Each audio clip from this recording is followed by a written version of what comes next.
جو جس جگہ ہم بیٹھے ہیں نا، یہ جگہ اینک بدلنے کی جگہ ہے۔ آپ نے دیکھا ہوگا کہ دیکھا جا سکتا ہے کہ اگر کسی نے سرخ شیشوں والی اینک لگائی بھی ہو تو اسے شلجم بھی چقندر دکھائی دیتا ہے۔ تو یہ نہیں، یہاں پر وہ دکھایا جاتا ہے جو حقیقت ہو۔ امام حسین سے جڑنے والے دھوکہ کھانے والے لوگ نہیں ہیں۔ میرے مولا علی فرما رہے ہیں علی کے چاہنے والے دھوکہ نہیں کھاتے۔ میرے مولا فرما رہے ہیں ما لبست علی نفسی ولا لبس علی۔ دیکھیں ہم جب دنیا میں آتے ہیں نا تو سب سے پہلا تحفہ اس دنیا کا ہمیں لباس پہنایا جاتا ہے۔ ابھی 5 منٹ پہلے دنیا میں آئے تھے، سب سے وہ بڑی بوڑھیاں گھروں میں ہوتی ہیں، وہ نہالچے بنا رہی ہوتی ہیں اس سے پہلے کہ ولادت ہو، اور جیسے ہی ولادت ہوتی ہے تو فوراً وہ چھوٹے چھوٹے کپڑے دے دیتی ہیں کسے پہناؤ۔ تو دنیا کا سب سے پہلا تحفہ ہے لباس، اور لباس عربی زبان میں دھوکے کو کہتے ہیں۔ لباس عربی کا لفظ ہے، اس کا مطلب ہے دھوکہ۔ پہلا تحفہ دنیا کا دھوکہ۔ اچھا اگر میری بات میرے کسی جوان کو اب تک روشن نہیں ہوئی ہے تو میں مثال دے دیتا ہوں۔ کوئی کلف کے کپڑے پہنے ہوئے، اچھا آپ نے دیکھا ہوگا نا کلف کے کپڑے پہن کے لوگ اکڑ اکڑ کے چلتے ہیں، تو کپڑے بھی اکڑے ہوئے ہوتے ہیں، خود بھی اکڑ جاتے ہیں۔ اچھا بعض لوگوں نے تو کپڑوں میں کلف لگایا ہوا ہوتا ہے، بعض لوگوں کی گردنوں میں کلف لگا ہوا ہوتا ہے۔ ہاتھ آپ سے ملا رہے ہوں گے، دیکھ کہیں اور رہے ہوں گے، گردنیں ٹیڑھی ہو جاتی ہیں۔ تو یہ کیا ہو رہا ہے؟ یہ کپڑے مہنگے پہن کر سمجھ رہے ہیں یہ بھی مہنگے ہو گئے، یہ اپنے آپ کو دھوکہ دے رہے ہیں۔ بڑی گاڑی میں بیٹھنے والا اپنے آپ کو بڑا سمجھ رہا ہے نا، تو یہ دھوکہ ہو رہا ہے یا نہیں ہو رہا؟ جی بڑے گھر میں رہنے والا آدمی اپنے آپ کو بڑا سمجھ رہا ہے، یہ دھوکہ ہے نہیں ہے تو اور کیا ہے؟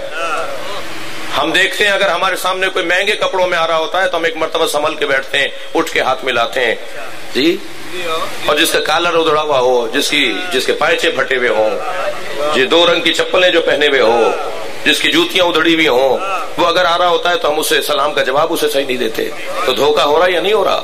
تو معلوم یہ ہوا کہ انسان ان بنیادوں پہ دھوکہ کھاتا ہے۔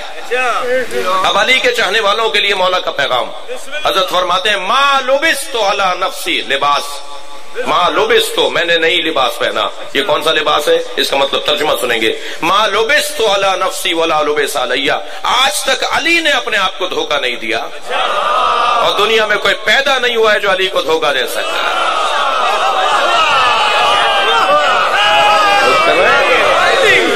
بہت بڑا پیغام ہے عزیزان گرامی، اپنے آپ کو دھوکے سے بچانا۔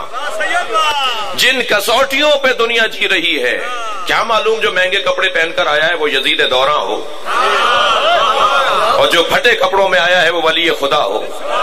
ویسے بھی اللہ نے اپنے ولیوں کو فقیروں میں چھپایا ہوا ہے۔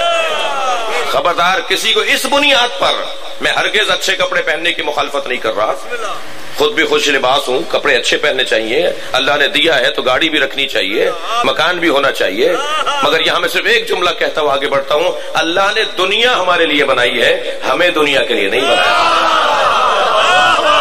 بس اگر یہ فارمولہ میرے ذہن میں بیٹھ جائے، یہ سب میری خدمت میں، میں پلاٹ کے چکر میں بھائی پہ مقدمہ نہیں کروں گا، میں زمین کے چکر میں اپنے بھائی کے خلاف مقدمہ نہیں کروں گا، میں اپنے سگے بھائی کو عدالت میں اس لیے نہیں لے کر آؤں گا کہ اس نے میری زمین پہ قبضہ کیا ہوا ہے، یہ لے لے کھا لے جی لے اس لیے کہ میرا خون ہے۔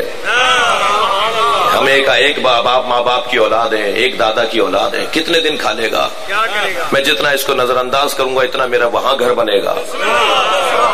اور کر رہے ہیں ان بنیادوں پر لڑائی، کہ علی کے چاہنے والوں کا کام نہیں ہے۔ اور جیسے علی کے پکے اور سچے شیعوں نے میرے مولا کے ہمیں جینے کا طریقہ بتایا ہے، صرف ایک مثال سے اپنی بات کو آگے بڑھا رہا ہوں۔ مقداد آ گئے مولا کے دروازے پر، تھکے ہوئے تو نہیں ہے نا؟ مقداد آ گئے میرے مولا علی کے دروازے پر، مولا میرے گھر میں فاقے ہیں۔ حضرت فرمائے مقداد صبر کرو، کہا مولا میرے بچے بھی ہیں، اہل خانہ بھی ہیں، متعلقین بھی ہیں، غلام اور کنیزوں کا بھی تعلق ہے، میرے گھر میں کھانے کو نہیں ہے۔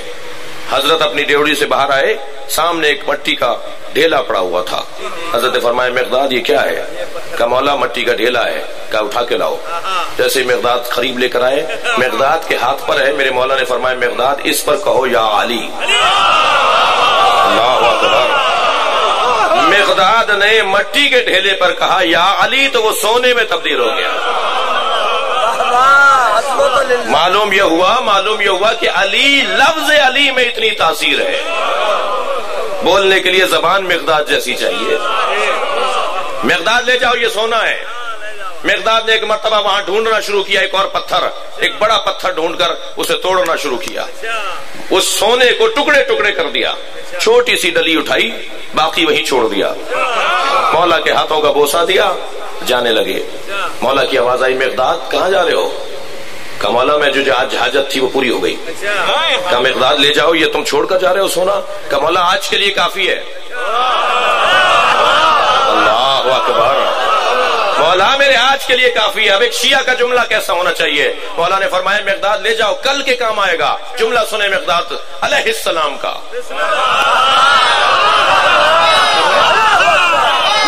میرے مولا نے کہا مقداد لے جاؤ, تمہارے کل کے کام آئے گا. مقداد نے جواب یہ دیا, مولا کل کی فکر وہ کرے جس کے پاس آپ جیسا مولا نہ ہو.